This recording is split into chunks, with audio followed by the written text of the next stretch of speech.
For the longest time, I did not think I was a jewelry guy. I'd come up with all kinds of excuses. I thought it was too gaudy. I was a wrestler and I thought it would catch on clothes too much. I was worried that when I lifted weights, it would scratch on the metal of the weights. But high key, all of those are non-issues. If you think it's too gaudy, buy different jewelry. If you're worried about it tarnishing while you're working out, just take it off while you're working out. I had a turning point last year for Halloween when my costume was Howl from Howl's Moving Castle.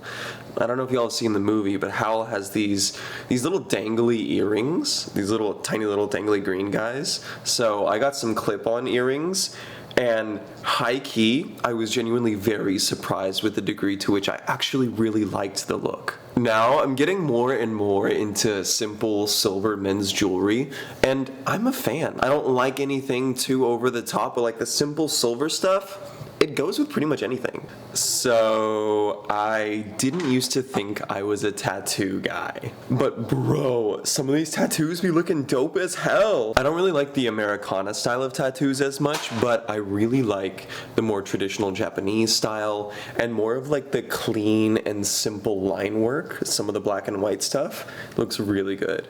I don't know, man. I'm getting the itch.